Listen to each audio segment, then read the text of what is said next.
आप सबको मेरा बहुत बहुत नमस्कार।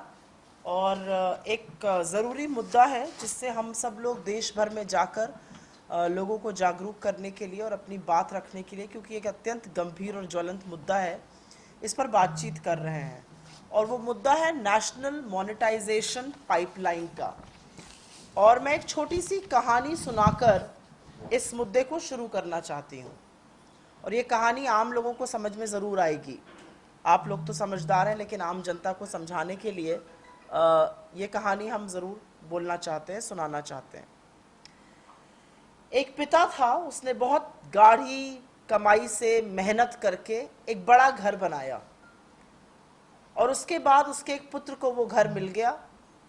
वो पुत्र नालायक था, वो उस घर को ठीक से रख नहीं पाया और उसने उस घर को किराए पे चढ़ा दिया। उसकी मरम्मत नहीं कर पाया, उसकी पुताई रंगरोजन नहीं कर पाया, उसकी देखरेख नहीं कर पाया और उसको उसने किराए पे चढ़ा दिया। किराए पे चढ़ाने के बाद जो उसके घर वाले थे उसमें से निकाल दिए गए और जिसको किराए पर चढ़ाया था उसका एकाधिकार हो गया। ये 40-50 साल के लिए किराए पर चीज चढ़ गई। तो आम जनता ऐसे पुत्र को क्या कहेगी? ये सवाल मेरा आपसे है। आम जनता कहेगी बड़ा ही नाकारा लड़का था, अपने पिता की गाढ़ी कमाई को भी बचा नहीं पाया। और कुछ ऐसा ही काम केंद्र की मोदी सरकार ने किया है। 70 साल में आपके पैसों से बनी हुई राष्ट्रीय संपत्ति को एक झटके में अपने दोस्तों को देने का ये जो फैसला है, ये उसी नालायक नाकारे पुत्र की तरह है जिसने अपने पिता के द्वारा अर्जित और बनाई हुई संपत्ति को किराए पर चढ़ा दिया था। यह फैसला मनमाना है, इसका कोई आधार नहीं है, ये किसी से बातचीत करने के बाद नहीं लिया गया है, ये बिना सोचे समझे एक फैसला लिया गया है। पर एक मिनट के लिए देख लेते हैं कि आखिर बेचा क्या क्या जा रहा है। करीब 1.6 लाख करोड़ की 26,700 किलोमीटर लंबे राष्ट्रीय राजमार्ग, मतलब नेशनल हाईवेज बेचे जा रहे हैं, जिस पर हम और आप और आम जनता चलती है। 1.5 लाख करोड़ रुपए अर्जित करने के लिए 400 स्टेशन, 150 ट्रेनें, रेलवे ट्रैक, तमाम रेलवे की चीजें निजीकरण करी जा रही हैं। पावर ट्रांसमिशन, करीब 42,300 circuit kilometre transmission network, power generation होता है, वहां से ट्रांसमिट होता है, वो निजीकरण किया जा रहा है। पावर जनरेशन, 6,000 मेगावाट का पावर जनरेशन निजी हाथों में दिया जाएगा। नेशनल गैस पाइपलाइन, 8,000 किलोमीटर की नेशनल गैस पाइपलाइन, जो नेचुरल गैस की होगी, एलपीजी गैस, वो पाइपलाइन, उसका निजीकरण किया जाएगा। 8,000 किलोमीटर लंबी नेशनल पाइपलाइन का। पेट्रोलियम पाइपलाइन, एचपीसीएल, आईओसी, ऐसी की जो पेट्रोलियम पाइपलाइन होती है उनका निजीकरण किया जाएगा, 4,000 किलोमीटर लंबी। टेलीकॉम, 2.16 लाख किलोमीटर के जो भारत नेटवर्क फाइबर है, जिससे हम सब लोगों को इंटरनेट मिलना शुरू हुआ, उसका प्राइवेटाइजेशन किया जाएगा। वेयर हाउसिंग, ये इंपॉर्टेंट है और स्पेशली जहां पर हम बैठे हैं हरियाणा पंजाब के रीजन के लिए ये बहुत इंपॉर्टेंट है।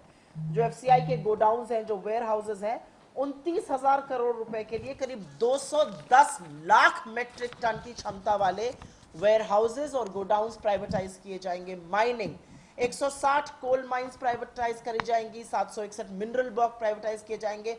21,000 करोड़ रुपए कमाने के लिए 25 हवाई अड्डे प्राइवेटाइज किए जाएंगे। और आप सब जानते हैं इस देश में हवाई अड्डे किसको जाते हैं।